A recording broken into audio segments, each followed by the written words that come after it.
We are gathered here today to remember the legacy of Jimbo.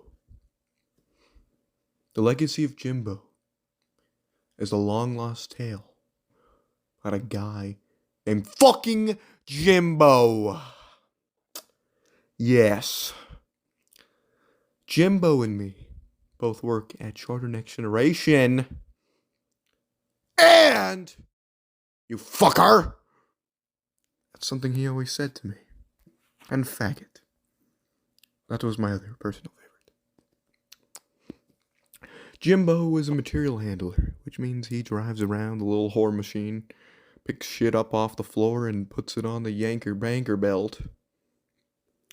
Me, I'm an operator, so I operate the lines on the floor. I make a lot of fucking plastic, probably used for murder scenes and covering up lots of sex. And when we get horny, we fuck the rolls. But I brought everyone here today for a very, very important, extremely important video. Jimbo moved shifts, which means Jimbo is no longer part of the shift. Wow!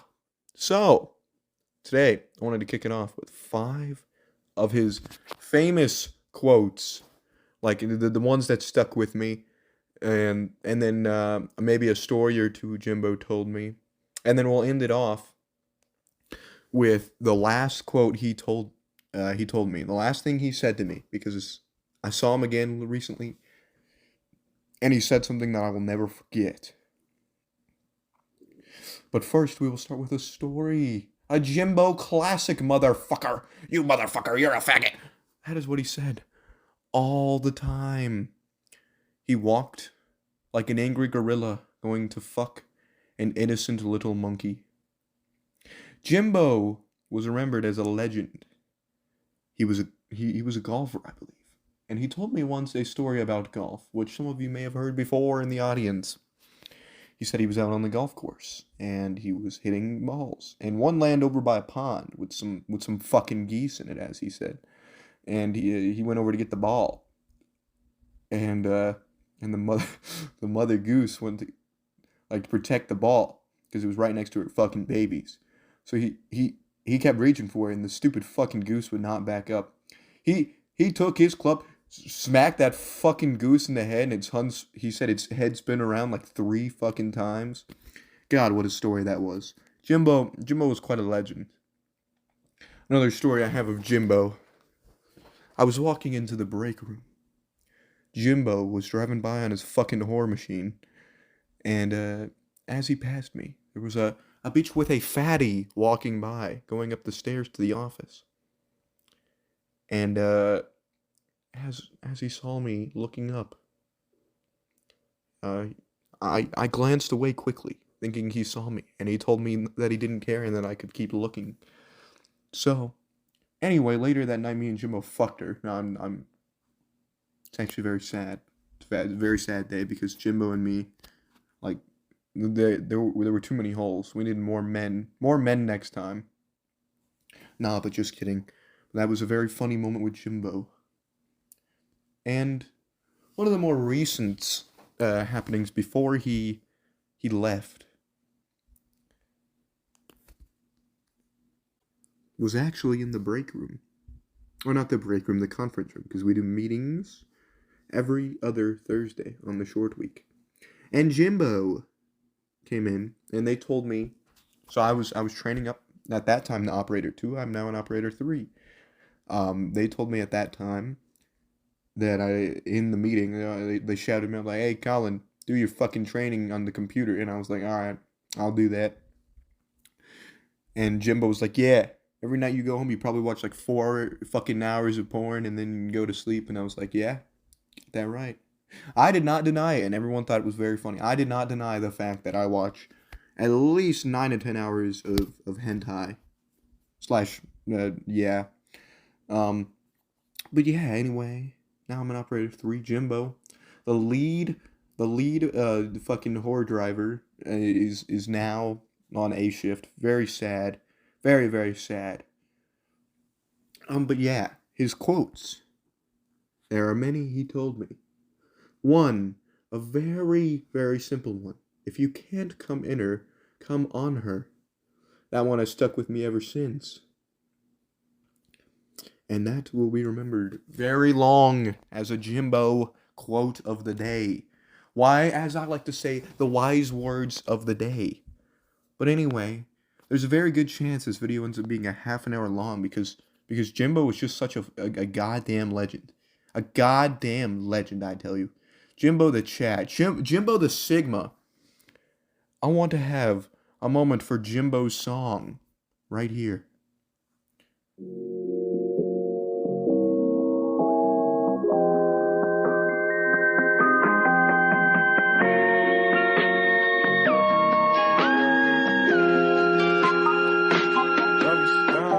Sauce, sauce, sauce, sauce, sauce, sauce, sauce, sauce.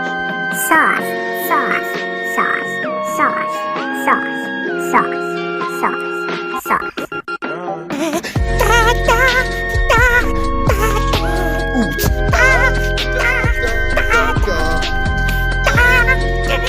This song goes out to Jimbo. The Jimbo song, which was made by me and Lucas in the year 2064. Next, we have the next wise words of the day that I can remember. He had one usually every day for me, but these are the ones that I can remember because they stuck with me. And it's if that bitch doesn't sign the prenup, then fucking kill her. That's it. That's all. I'm not going to elaborate on all. If you don't know what a prenup is, you can hit Google and it'll tell you pretty quickly. That's for you, Lucas Lamb, because you have no fucking idea, because you're stupid and fucking retarded. I'm just kidding. I love you. But anyway, as we were continuing with the story, Jimbo's wise words, number 3, which were actually some of his final wise words before he actually left the shift, which I actually remember sending to Lucas and Loudon. If your shaft is long, then go suck a dong. If your shaft is short, use it as a port. And then I had Rip Jimbo. What a sad, sad day that was. But not to worry. In the afterlife, we will see Jimbo. But unfortunately, our chances of making it to the afterlife are very slim. After Jimbo's wise words have to do with a lot of horny sex. I get emotional every time I hear the wise words of Jimbo. Because they're just so inspirational. Jimbo and Uncle Iroh are very similar because they're both Chad Sigma males. And there's no one that could overcome a Jimbo or Uncle Iroh. Now, may I continue to another story before we get to our last 2 to 3 quotes. I was on a line very close to where the material handler setup is, and Jimbo was going to pick up something on the very, very top shelf, like as high as the forklifts can go. And as soon as he picked it up, that shit fell everywhere. Like, it just absolutely everywhere. And on top of his machine, he's lucky he didn't die. And the only thing he could say was, this fucking shelf was built by women. And I will never forget. I will never forget that. Because it's like a woman pilot on an airplane, right? You would never want to take an airplane if there are 2 women flying the plane. Because your chances of death are at least 100%, maybe more. But yes. Now we will have a moment of silence for Jimbo. Okay, the moment is over. We'll have a long moment of silence later on in this video for Jimbo. The next thing I wanted to say was Jimbo's 4th wise words that I can remember. There were so many And I'm sure I'm missing some of the good ones. I'm positive of it. But number 4 was Oh Billy. Because he often joined us in the Oh Billy. I know that was a lame one. But wait till you hear number 5.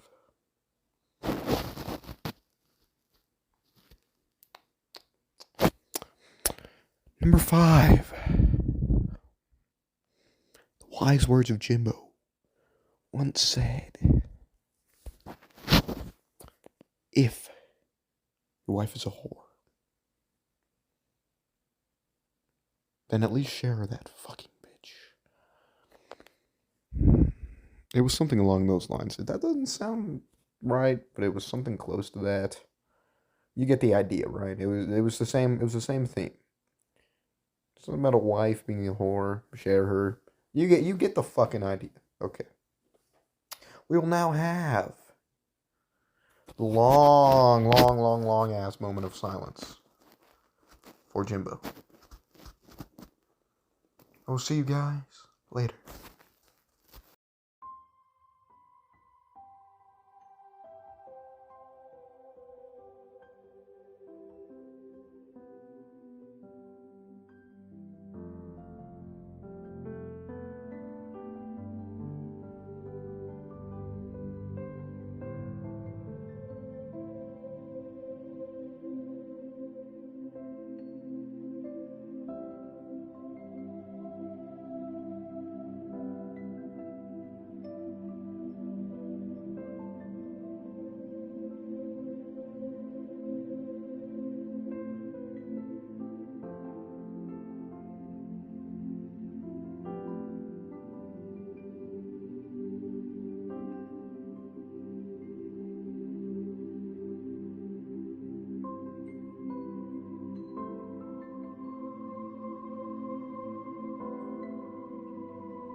Welcome back from the moment of silence. If you made it to this point in the video, fuck you.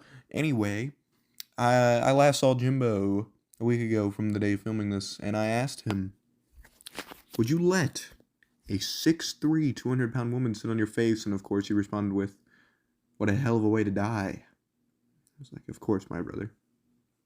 We talked for a while, and his last words were, be safe out there.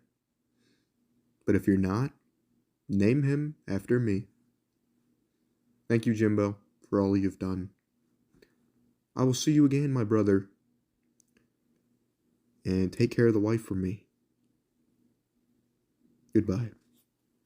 Legalize nuclear bomb! Holy fuck! I'm coming! Lois!